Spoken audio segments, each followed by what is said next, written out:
Good afternoon. Well, thank you so much for that excellent introduction. I won't talk about maths today unless you absolutely force me to, but I'm delighted to be here. I am always delighted to speak to people in the financial services industry, actually, especially actuaries, because, first of all, obviously, any real departure from past trends that might occur in the future with regard to longevity is very much your business. And something that I would hope that you would want to be able to anticipate better than you otherwise might.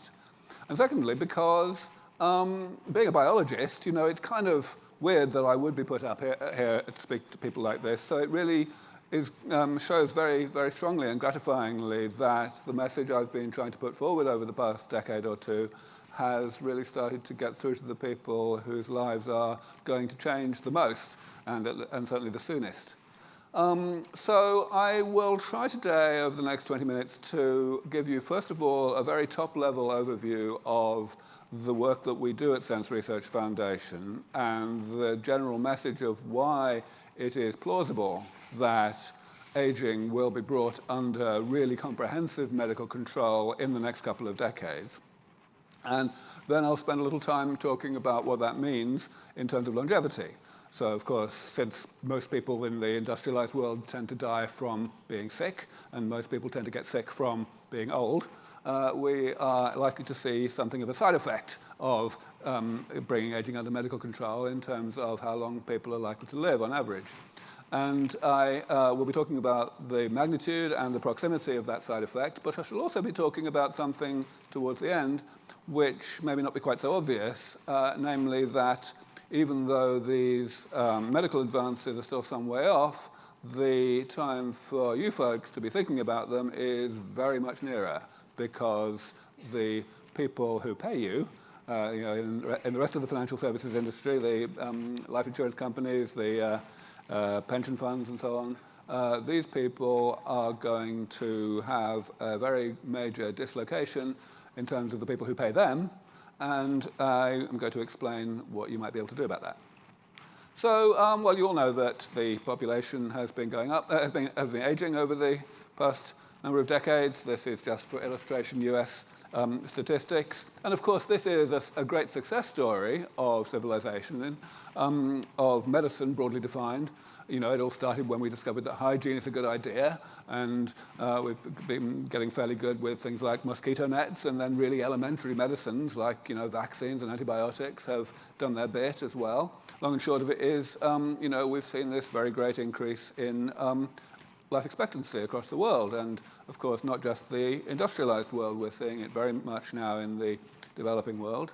I think it's still the case that the last statistics from the World Health Organization for life expectancy around the world are from 2015. I'm looking forward to the next update on that. But I did notice when those statistics came out that it was the first time ever that there wasn't a single country in the world with a life expectancy lower than 50. And in fact, there wasn't a single country outside of sub-Saharan Africa with a life expectancy lower than 60. The shortest one was Afghanistan at 60.2 or something like that. So, this really tells us that aging is a global problem, and it's likely to stay that way. Of course, the problem can be described in many ways. This is the economic way of describing it, again, just for illustration using US statistics. The medical budget which is the blue line in the US, has been climbing over the years. And the GDP has also been climbing, and if you just look at the blue and green lines, nothing serious seems to emerge. But if you divide one by the other and you look at the red line, then you can see what's happening, and the impending catastrophe in terms of affordability of medical care. And of course, the US is by no means alone in this. So, as I mentioned, we've had this massive success in allowing people to get old enough to get sick from being old. But it would be kind of nice if we had another success and stopped people from getting sick when they were old either. And that doesn't seem to have occurred. And it's a little bit of a paradox that it hasn't. I mean, what's so different about the diseases of old age relative to the diseases that affect people early in life? Most people say it's this. It's just, you're not supposed to be able to read this slide, don't worry. it's just, most people think it's just the complexity, that there's so many things that go wrong with us late in life, and they all go wrong at more or less the same time, which means that, they interact and exacerbate each other. And it's just too daunting. We just haven't been able to do it. Now, of course, that is part of the answer, no question. But it's actually not the main answer. In order to explain the main answer, I'm going to start by explaining what aging is in very, very fundamental, simple terms. It's a shock that one needs to actually do this. You'd think we kind of would have an agreed definition of aging by now. But even if you ask a dozen biologists what aging is, you'll get a dozen different answers at least. So aging can be described very, very simply in just these three words. So metabolism is the term that biologists use to denote and to encompass all of the processes that keep us alive from one day to the next. Obviously, a lot of processes, but it's just like they keep us alive. Unfortunately, they create damage.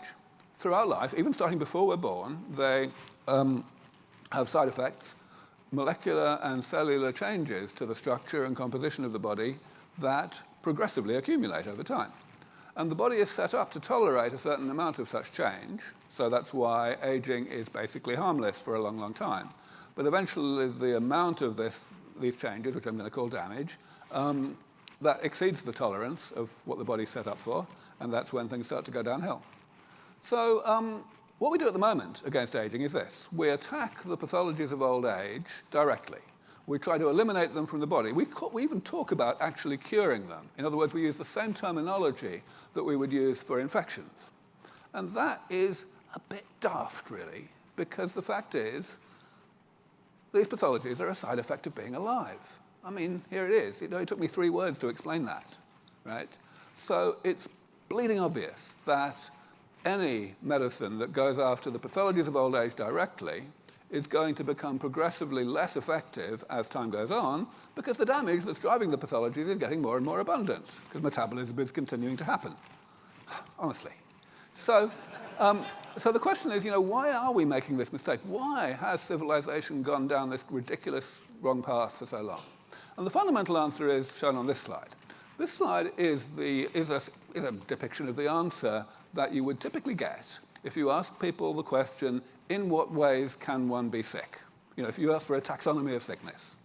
People will say, well, yeah, right, there's infectious diseases, right? That's column 1, easy. Then there's genetic ones that a few of us are unlucky to inherit. Then there's the big ones, the chronic progressive diseases of old age, like Alzheimer's, nearly all cancers, atherosclerosis, osteoporosis, all the obvious things. And then most people would say that way out in the stratosphere over here, there's this fourth completely separate thing called aging itself, which consists of all these, rather nebulous, poorly defined things like frailty and, sarcopenia, that's the loss of muscle as we get older, immunosenescence, the decline in function of the immune system, And people think that's completely different. Like aging is just not a disease, and it's not even a collection of diseases, it's just off limits for medicine in most people's minds. And that is crazy. Here's why it's crazy. Aging is just, if you think about the definition that I've told you so far, aging is the same thing in the human body or in the body of any living organism as it is in a simple man-made machine, like a car or an airplane. It's not some kind of emergent phenomenon that's restricted to living organisms, like, consciousness or something. It's simply a fact of physics that any machine that has moving parts, whether or not it's alive, is going to do itself this damage I'm talking about as a side effect of its normal operation. And any machine is set up to tolerate only a finite amount of that damage, and so eventually it starts to go downhill. That's all that aging is. And if you take that into account, then it's easy to see that column 3 was misclassified in my previous version of this table. In this corrected version of the table, all the columns are exactly the same. The only difference is the big black line is in the middle rather than on the right. And that tells you 2 critical things. First of all, it tells you that you should not be treating the diseases of old age, so-called, as if they were infections, because they're not amenable to elimination from the body. You can't eliminate a side effect of being alive without eliminating being alive, which would rather defeat the object. But the second thing it tells you, which is perhaps even more important, is that the things in column 3 are indistinguishable biologically from the things in column 4. The only difference is semantic. The things in column 3 are the aspects of aging that we have chosen to give disease-like names to, and the things in column 4 are the ones that we haven't, and that is all. Now, that is very handy for a couple of reasons.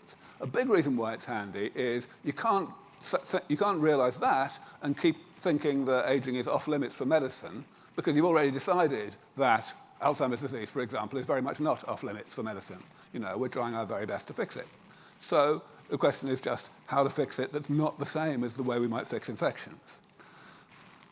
And I'm not the first person to think of all this. This is a good way of describing this. More than a century ago, a few people started to realize that geriatric medicine was a mug's game. It was never going to work. And they said, well, look, let's try and intervene in this process at an earlier point in the chain of events. And they took their inspiration from the fact that in the living world, we see a huge variation in the rate of aging. Some species live a lot longer than others. They accumulate damage a lot more slowly than others. Even within a species, there's some variation, of course. So maybe we might be able to study this variation a lot and eventually figure out enough about it that we could translate our understanding into some kind of therapeutic approach. Great idea, you might think, because, of course, it would delay the accumulation of a pathogenic amount of damage, and therefore keep people healthier for longer. Lovely. No, because metabolism is rather complicated. This I'm showing you here is a simplified diagram of a small subset of what we know about how metabolism actually works. And as you can see, it's a bit... Hand up anyone here who writes software, or ever has. All right, quite a lot of you, right, yeah. So you will immediately see that this is the ultimate nightmare of uncommented spaghetti code. There is absolutely no way on God's earth that we will ever be able to tweak this system into not doing the thing we don't want it to do, the accumulation of damage, without also having unintended consequences that stop it from doing things that you need it to do to keep us alive. It's just not going to happen. All right, so that's a bit of a shame. And indeed, by the 1970s or 80s, gerontologists who were quite hopeful about this earlier on had pretty much come to that conclusion. And so they'd all kind of thrown up their hands and they'd become a bit like seismologists. People who study... But seismologists, they understand that the thing they're studying is bad for you, but they have no particular aspiration to do anything about it. It's just a case of, get out. Thing is, though, this is complete nonsense, because there's a perfectly good alternative to either of these, a perfectly good third way. What our goal is, of course, is to separate metabolism, to separate being alive from being dead. And so far what I've done is I've divided that process of going from metabolism to pathology into two parts, right? And the geriatrics approach tries to attack the right-hand process, and the gerontology approach tries to attack the left-hand process, which is fine, except that neither of them can do it. But you don't have to do that. You can leave those two component processes completely unaffected and still break the overall process simply by separating the two component processes from each other. And that is what I'm calling the maintenance approach does. It simply says, let's periodically go in and repair some of the damage every so often.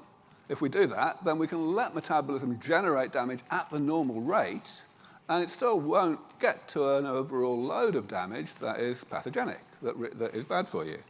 Now, of course, that might be easier said than done, but at least it's common sense. It might actually work.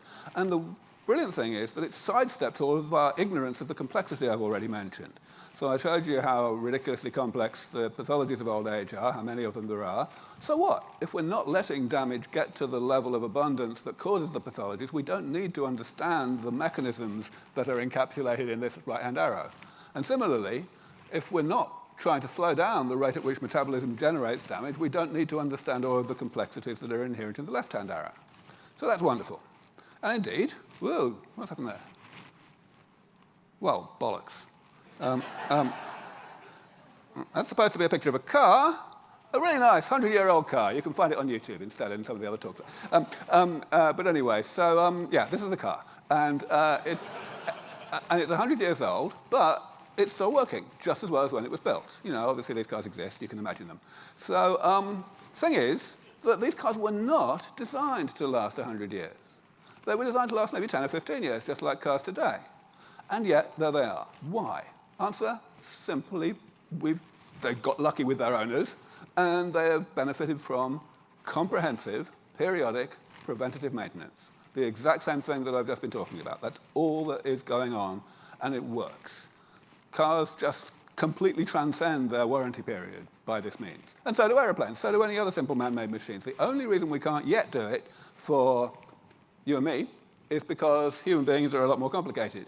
Now, I've already explained how we're sidestepping that complexity in a couple of very important ways, but we're not sidestepping all the complexity, because the damage itself, the linking stuff, the intermediates between metabolism and pathology, are the targets now. So we absolutely do have to embrace and somehow manage the complexity of the damage. So how complex is the damage? Well, it turns out not very. It turns out that all of the various molecular and cellular changes that qualify as damage for this purpose can be classified into just 7 major categories, which is what I'm listing here on the right-hand side, on the left-hand side, sorry. And you can see that these things, I mean, I won't go through them all right now, but the point is they are very concrete, down-to-earth, clear biological phenomena. So cell loss, what's that? It's simply cells dying and not being automatically replaced by the division of other cells. So in some organs or in some tissues, like the blood, for example, we've got constant and smooth turnover of cells. We've got stem cells that generate more of the cells that have gone away. In other places, like the brain and the heart, we don't have that. So, for example, Parkinson's disease is a disease caused by the death and non-replacement of a particular type of neuron called a dopaminergic neuron, which happens to have a much higher rate of death than most neurons. And we've all lost maybe a quarter of dopaminergic neurons by the time we get old. That's okay, there's that much margin of error in the system. But some people lose them a bit faster, they've lost maybe 3/4 and they get Parkinson's disease. And the first piece of really good news is that this classification doesn't seem to be changing. All of the categories I'm listing on the left-hand side have been clearly understood to exist, and they've been major topics of research and so on for at least 35 years in the biology of aging. That's a long time to find nothing out. And, you could argue that maybe for a while people were not asking the right question. They weren't looking for categories like this. But, well, they have been for at least half that time, because I've been challenging my colleagues to come up with category number 8 and 9, and I seem to be getting away with it. People are not actually succeeding in adding to this list, which is handy. That's very good news. But of course, the really good news is the right-hand side of the table, the fact that for each type of damage, we have a generic therapy that should be able to work against any example within the category. So I already mentioned stem cell therapy. Of course, that is the way of repairing cell loss.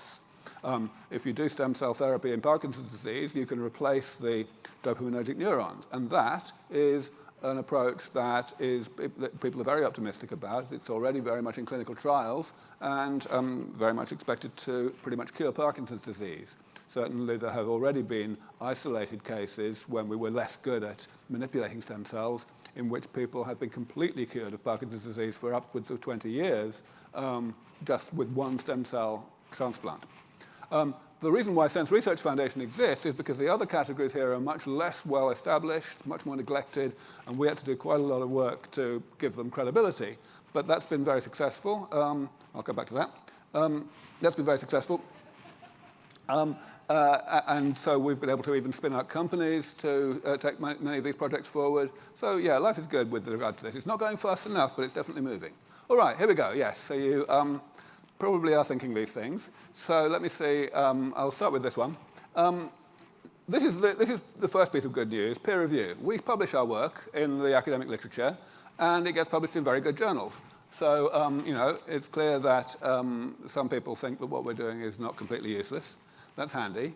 And moreover, we have very world-leading scientists who have come out and publicly endorsed this approach and said that it's the way to go. All these 30 people here are absolute world leaders in their respective fields, and they're on our scientific advisory board. They have endorsed a very uncompromising assertion to the effect that damage repair is the way that we will bring aging under control, so that's nice. Perhaps what's nicest of all is that people are now coming along and reinventing this whole concept and pretending it's original. So this paper came out 5 years ago, and they divided aging into 9 categories instead of 7, but that's not because they discovered new categories. It was just a different classification of the same list. The idea is basically just exactly identical. They've got their corresponding fixes.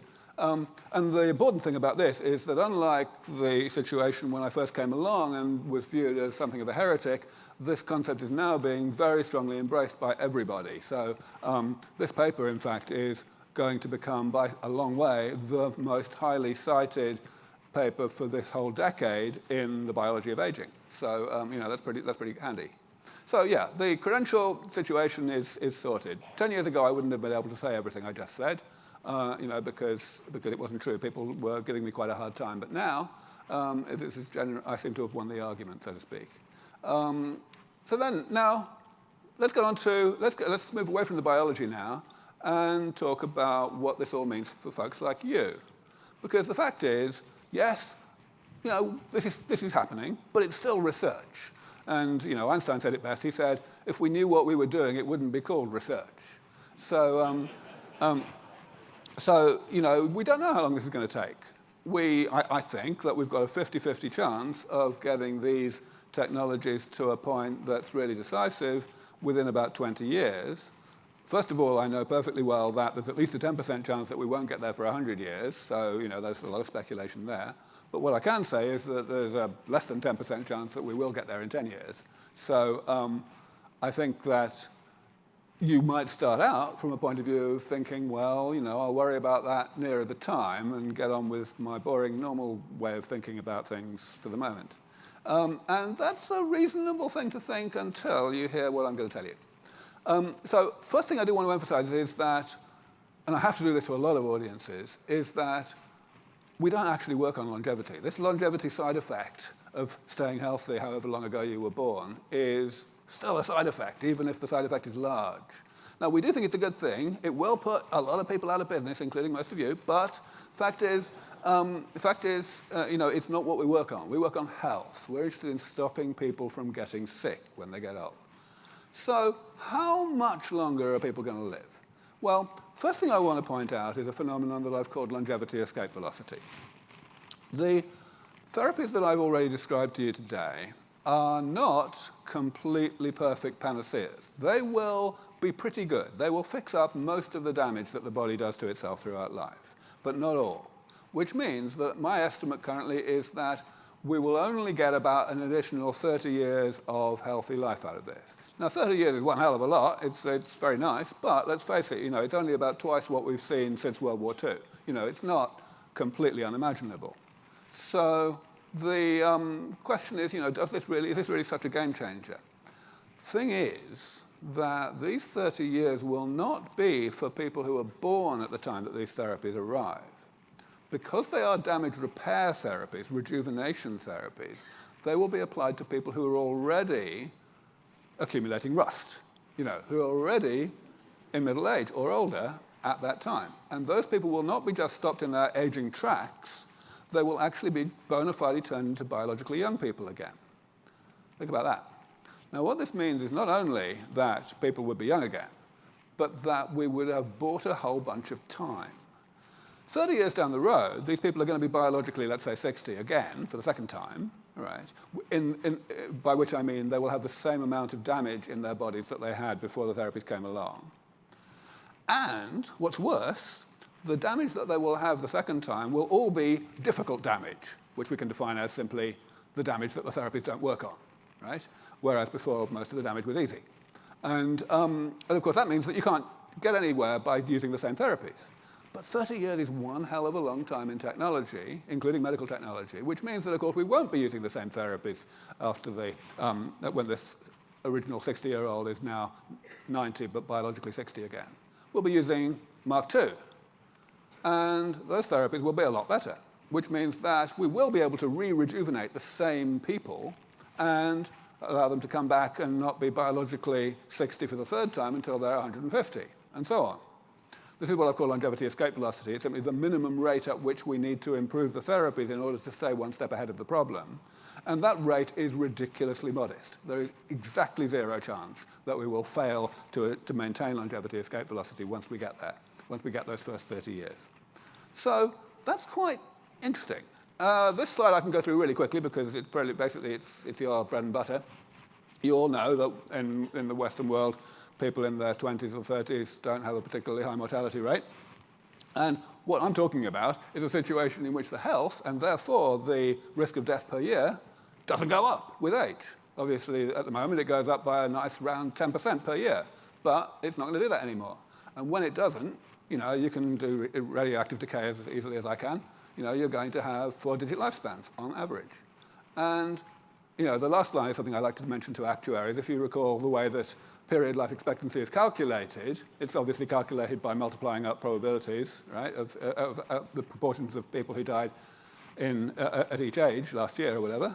Now, if you multiply all those proportions up to the oldest age that anyone has so far reached, and you've still not got below 50%, then you haven't got a period life expectancy anymore. You just literally can't calculate it. That's what's going to happen. We're going to be in a situation where mortality rates plummet so fast that most people currently alive will be expected to live longer than anyone has lived so far. That's another way of saying that you won't be able to calculate period life expectancy. So we don't know how near it's going to be, as I said. I've given these estimates already. I think 50% chance that we'll get there in 20 years, but I'm not sure. Now, here, however, is the point that I really want to finish on and get through to you. The last point here in red. Yes, it won't happen. This won't happen for at least 10, 15 years, probably not for 20 years. You may think, well, that's a long time in my life. I'll probably be retired. But before then, we're going to see sufficient progress in the laboratory that people's expectations of how soon these things will come along will shift. Now, if you think about the psychology of that, you can see what I'm going to say next. When we get a sufficient amount of progress in the laboratory that it's not just me giving talks like this, it's all of my expert colleagues in gerontology who, unlike me, have reputations to protect and Harvard professorships and so on, when all of them come to the conclusion that it's actually safer to go on camera and on stage and say, yes, it's only a matter of time before these therapies come along, we have demonstrated sufficient proof of concept in mice and so on, when all of them are doing that, everything's going to change within, like, days. I mean, the following day, Oprah Winfrey and her counterparts around the world are going to be saying, well, if it's only a matter of time, then maybe we should kind of, as such, make it less time and, throw a bit of money at this. And the day after that, it will become impossible to get elected unless you have a manifesto commitment to have a war on aging. And I mean a proper war. I don't mean like the war on cancer, which was hardly any money, really. So that's quite like there's going to be a lot of pandemonium. But also, from your point of view, people's expectation is going to be that the war will be won fairly soon, in time for them. I'm talking about people who pay taxes and who buy insurance and so on. That means that they're going to make their choices of what insurance premiums, what insurance policies to buy, what health insurance to get, what pensions to have, on the basis of a completely step-changed expectation of how long they're going to live. Now, I don't have to tell people like you that that means rather a lot in terms of the actual numbers, in terms of what kinds of policies that people are going to have to be offering. And therefore, obviously, that the pension funds and the insurance companies and so on, which have anticipated this change in anticipation, have anticipated the anticipation, if they, that's what you have to think about. The companies that have anticipated the anticipation are the ones that are going to profit, and the ones that are taken by surprise by the anticipation are going to go down at once. So it's your job to advise your clients in the pensions industry and the insurance industry and all the financial services industry that they damn well better be thinking about this kind of thing because it's going to happen soon. I haven't said how soon. Yes, I have said how soon. This decade. I think it's highly likely that within the next 5 or 7 years, we will see sufficient progress in the laboratory that my colleagues that I spoke about will have that shift in what they say on camera and on stage. So I will stop there. I'll just mention a little bit about society. People worry about these things. I mean, first of all, it's trivial to give answers to why these things are actually ridiculously overblown as problems. And I can do that in Q&A if you really want. So you shouldn't really be thinking this way at all. But also, what you do have to think about is the psychology of why people cling to these concerns about what a post-aging world would be like, despite the fact that the refutations of them are so bleeding obvious. The only answer, really, is psychology. People just don't want to get their hopes up. People don't want to get into a state where they're emotionally invested in the rate of progress, because they know, as well as I do, that the rate of progress is highly speculative. I think that's very sad because it is slowing things down a lot. We don't have we have a budget of $5 million, not billion, $1 million at the foundation, and we're doing most of the important work to actually save 100,000 lives a day. That's a bit sad, really. So this is how we ought to be thinking about this. Wouldn't it be nice to have a world in which nobody old was sick at all? And in which the elderly were still able-bodied enough to contribute wealth to society and have the energy to explore novelty like young people do, and a flexible career structure, and above all, not being a burden on their kids. Wouldn't that be rather nice? So I'll stop there, and we can have a discussion. Thank you.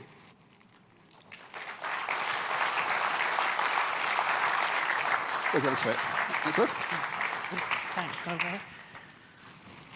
All right. Well, I'm sure we're going to get lots of questions coming through in just a moment, but and you saw Aubrey's book up there, and that's his web if you want to read more. He's done lots of TED Talks as well, which you can have a look at.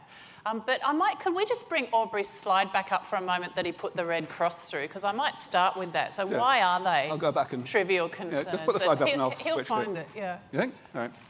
Yeah, that's the one. There it is. OK. So why are they trivial concerns that we shouldn't be worried about? All right. Well, OK, so which one shall I start with? How about dictators? Yeah, let's do that one. All right. Because I've been watching this great show where people had indefinite lifespans, and that's exactly what happened. Yeah, last I checked, dictator was fairly high on the league table of risky jobs. Not a lot of dictators die of aging in the first place. And the ones that do have had the time to sort out their succession, so we've got functional immortality anyway, insofar as it matters. It's so... how did I actually need to have to give that answer? How many milliseconds should it have taken all of you to figure that out? And the others are all the same. All right. Well, that was a really bad buying myself time tactic. Let's go to the SMS questions. Do we have the microphones are here as well if anyone wants to jump up and ask a question, but if we could flip back to the SMS questions, I keep doing that, please. That would be great. All right, I'll answer another one while we're waiting. Okay. Overpopulation, right. Come on. What is overpopulation? It's obviously the, having more people on the planet than the planet can sustain with an acceptable level of environmental impact. So today we have overpopulation, we have climate change and all that. But hello, look at all these other technologies that are coming along to fix that. And they're not even coming along because of the perception that climate change is a problem. They're coming along just because, renewable energy is becoming cheaper than fossil fuels, and we're figuring out how to do artificial meat and desalination on a big scale and so on. The carrying capacity of the planet is absolutely certain to rise faster, much faster, than the population would rise, even if we completely eliminated all death from any cause today, and we didn't even lower fertility rates any further. OK, there's a question come up from SMS. What is the evolutionary need for the metabolism to generate damage? What may be unintended consequences of repairing the damage? Yeah, there is no evolutionary need. Way back in the late 1800s, shortly after Darwin, there was a very famous and well-respected, perhaps too well-respected biologist in Germany named August Weismann, who started thinking about the problem of why aging exists. And he pretty much asked it in exactly this way. He said, well, OK, look, evolution's really smart, therefore evolution would have been able to get rid of aging if it had wanted to. Therefore, it must have wanted to keep aging, or to have aging. This is kind of sounds seductive at first. But if you think about it, it's not really seductive because, first of all, in the wild, hardly any animals actually die of aging. They've all, we've got predation and hypothermia and starvation and so on. That causes turnover of the population perfectly well, aging or no aging. Secondly, if you did want aging to happen, you don't need evolution to create it. You just need gaps in the anti-aging machinery that we have that slows down the rate of the accumulation of these various types of damage. So it's now basically universally agreed by specialists that the reason we have aging is not because somebody put it very well. They said aging is a product of evolutionary neglect, not evolutionary intent. So there's really the idea that there would be unintended consequences of repairing the damage is rather like saying there would be unintended consequences of repairing the damage to a car, and there aren't. So a question, I guess, of clarification. You talked about being able to reverse the damage and maybe take your biological clock back on some counts 30 years. The question is, does this just stop aging, or can it actually reverse it? Well, I mean, what do you call it? I mean, aging is the process of creation of the damage, right? The process of accumulation of the damage. So you could call repairing the damage reversing aging, but of course it's not reversing the actual chemistry. It's taking it back to the level of damage that you had before. Someone's asking, have you bought a lifetime annuity?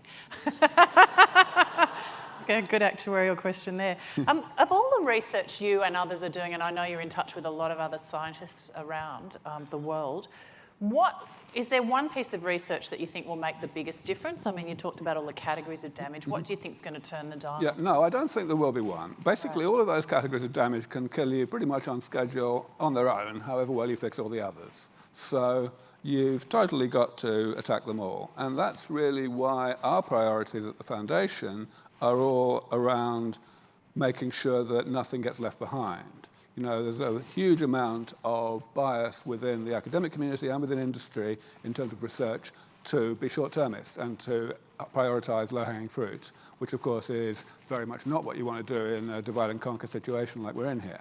So we exist to counterbalance that and to work on the most difficult things for as long as it takes to get them to the point of sufficient proof of concept that companies and so on will get involved.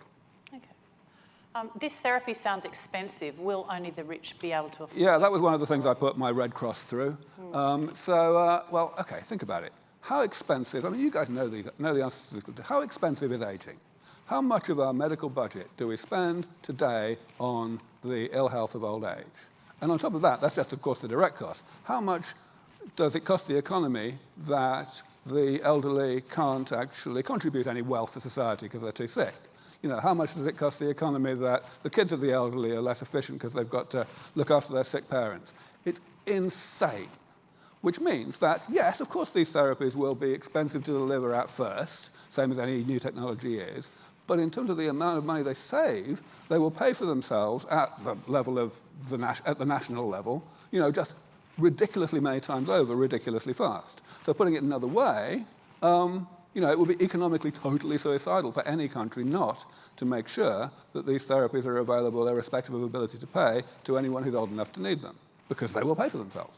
And it doesn't matter whether that's done through a single-payer system or a private system like in the US. It doesn't matter whether the country is, tax-phobic the way the US is, because the fact is, we've already got precedent. You don't want to look at today's high-tech medicine as a precedent, because, of course, everything I just said doesn't apply to today's high-tech medicine for the elderly, because that medicine doesn't work. So you don't get the economic benefit. You just spend a lot of money to modestly postpone the time, extend the time when people are sick, which obviously is not economically beneficial. The precedent that we have is basic education. It pays for itself, or more than pays for itself. That's right. The precedent for this that we have is basic education, which even in the US, even in that ridiculously tax-averse country that I currently live in, it's free for everybody. Because it bloody better be, because if you don't do that, then 20 years down the road, you're not going to have a workforce. We started this conference yesterday hearing about a session on basically well-being and improving people's lifestyles to help them have healthier lives, claim less insurance, reduce costs, those sorts of things. What interaction is there between the lifestyle we lead and lifespans, do you think, and what do you do yourself? There's not very much. There's not very much, or rather, not with regard to the things we have a choice about. I mean, obviously, there are choices we can make that can shorten our lifespans, like smoking and getting seriously overweight. But the interesting comparison is not between a normal, well-behaved lifestyle versus a really bad one. The interesting question is between a normal, well-behaved one and the absolute optimum that we could do. Okay, and as far as anyone can tell, that margin is tiny. We can even throw in a little bit of genetics here and there, and it still doesn't make much difference. If you look at the difference between, the US and Japan, for example. So, people laugh at the US a lot because, of course, they come down around number like 45 or something in the league table of life expectancy, despite the fact that they spend more per head on medical care than anywhere else. But hello, if you look at the actual numbers, it's only a difference of 5 years of life expectancy, which is, not a lot really. Better than nothing, obviously, but so yes, there's absolute, and I could give plenty of other ways of looking at it, but basically it's hardly anything. The things that really matter, that really are driving aging, are unfortunately not lifestyle in the normal sense of the word. The single worst thing that all of you right now are doing that is affecting your aging is breathing. And I don't mean breathing polluted air, I mean the oxygen, because the way in which the body uses oxygen is to combine it with nutrients to extract energy from the nutrients. That's a very hairy chemical process that creates toxic molecules called free radicals. But breathing is a little bit non-negotiable, really. So, all right, I'm going to do some of this. So which one do you want to go for? I'm going to do the middle one. So it says here, some of the damage that we're seeing in 70 or 80-year-olds is new to us. What new damage types might we see in young 130-year-olds? Great question. Actually, the premise is not true, though. We have not discovered any new types of damage. Even if we look at the consequences, the pathologies, Alzheimer's disease was defined by Alois Alzheimer in 1908. And that's a relatively recent one. All of these things have become much more abundant, much more prevalent as a result of the success we've had in stopping people from dying in childbirth and in infancy and so on. But they were certainly prevalent enough to be known about a very long time ago. And do you think that's why we haven't really progressed on a lot of these things? Because they weren't that important before? It's not because we're not trying. It's not because we weren't trying, no. It's because they genuinely are harder. Okay. But I wanted to finish that question, though, because the question still is, will we come across category number 8 when we have people a bit older? Conceivably, but it's looking very unlikely. We certainly would expect to get new examples within the 7 categories, but we know enough about how the body works now that it would be quite a surprise if we had a radically new category that emerged. Someone's asking a positive question, a third one there. If we had lifespans of 1,000 years and personal growth and development over that time, what sort of effects would that have on the world? Honestly, one thing that frustrates me a lot is the idea that we might be able to say anything remotely intelligent about the world more than 100 years from now. Quite clearly, we haven't the faintest idea what's going to be different. 25 years ago, we didn't have the internet. Goodness me. That's a kind of a problem I'd like to have. A great question here, is there any incentive to eat healthy and be active if we can just repair the damage? Well, you're absolutely right, but of course it increases the incentive right now before the therapies come along, because we don't know how soon they're going to come along. Stay alive for the next 30 years to get there. Okay. Yeah. Then we can all be fat and lazy. Great. Someone said, please don't buy a pension from us, we'd have to turn you down. I'm redundant here, go for it. This is great. But there's a question about Parkinson's here, yes. Okay, so yes, the work that I talked about has not really hit the headlines yet, because we are talking about simply clinical trials that are a relatively early stage. Nevertheless, the basis for the optimism I spoke about in those clinical trials is very solid.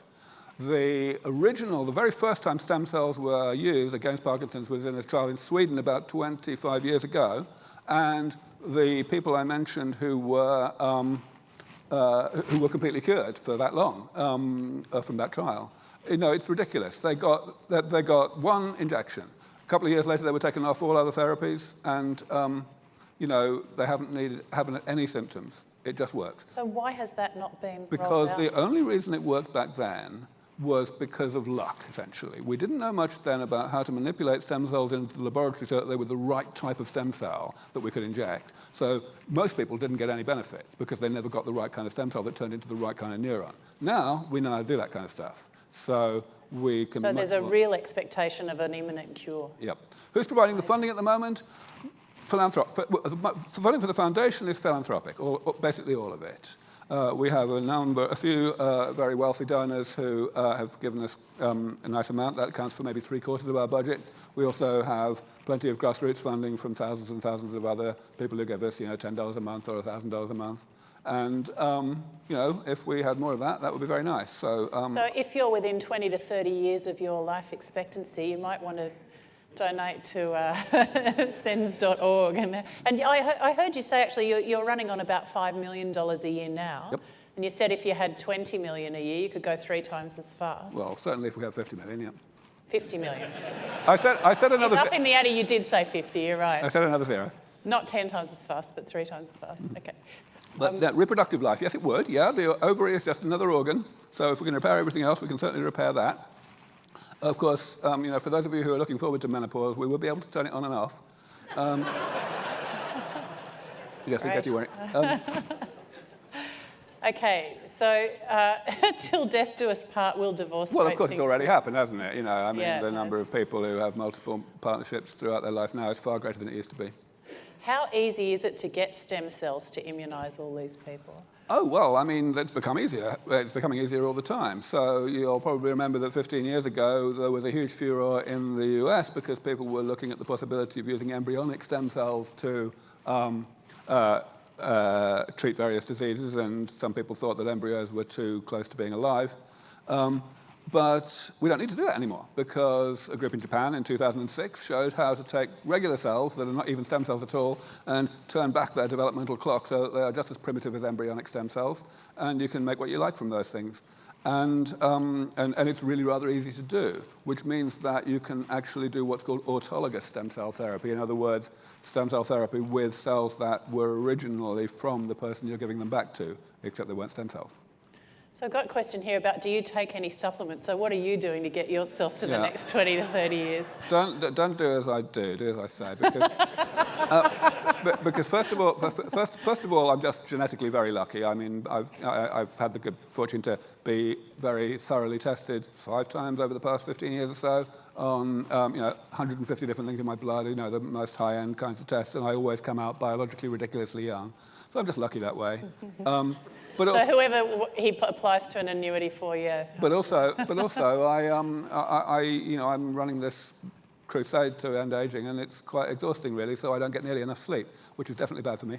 Yes, I've seen your travel schedule. Are we going to live forever and have AI do all the work? Absolutely. I used to be an artificial intelligence researcher before I was a biologist, actually, and it's moving on ahead pretty quickly now, as I'm sure all of you know. I think that, in fact, the bulk of the impact of AI in terms of automation will already have rolled out before the therapies that I'm working on even arrive. What will the specialists who cure aging be called? Well, I have no idea. I guess you can't really call them gerontologists anymore because they won't be studying aging anymore. They'll be on the medical side, but you wouldn't want to really call them geriatricians either. I'm not really sure. It's going to put plastic surgeons out of business as well, oh, possibly. Yeah. So final question here, an interesting one about mental health. Would it be an unintended consequence of longer lifespans that we might? I'm sorry, I'll come back to that one, but I've... Okay. So, but this it's one very says, hard to control. This one at the top says, I'm asking for a friend. And it says, are any currently available supplements effective? I say basically no. A number of my friends... And he names one. Nicotinamide riboside. A number of my friends have done the pioneering work to demonstrate the potential effectiveness of these things, and they are also running, or at least advising, companies like this. So I definitely piss people off, friends of mine, quite a bit when I say this. But the fact is, it's not looking very good for any of these things, because pretty much all of them work on the basis of trying to trick the body into thinking it's being starved, it's in a famine. We know, and we've known since the 1930s, that if you take mice or rats and you feed them maybe 30 or 40% less than they would like, then they live a lot longer. They live like 30 or 40% longer. Do they live longer, or does it just feel like that? Oh, no, that's not... You can't claim originality for that joke, I'm afraid. But no, they do live longer, a lot longer, and they're healthy for that extra time. So this is all wonderful, and people have studied it a great deal, and people eventually figured out, about 30 years ago, how to achieve the same kind of thing genetically. And more recently than that, they figured out how to do the same kind of thing pharmacologically, which is pretty damn cool. But there's a bit of a problem, which is that we've tried it on a bunch of different species now, of very different longevities, and it turns out to work far less well on longer-lived species than on shorter-lived ones. So that's an easy thing to explain from evolutionary theory, so it shouldn't be a surprise, but it's not just not a surprise, it's true. And that's a shame, because we already are a long-lived species. So it's very unlikely that we will get very much out of it. Now, what these things might be able to do is somewhat protect the body against the ill health associated with old age that we can already deal with in some ways. For example, one of the most important drugs in this whole space is metformin, which originally has been just thought of as an anti-diabetes drug, and people are now trying to claim it affects aging more generally than diabetes. But ultimately, it's a protector against things that we can already protect against reasonably well just by not being stupid. Well, look, there's a lot more questions, but we might have to leave it there. Please join me in thanking Dr. Aubrey De Grey.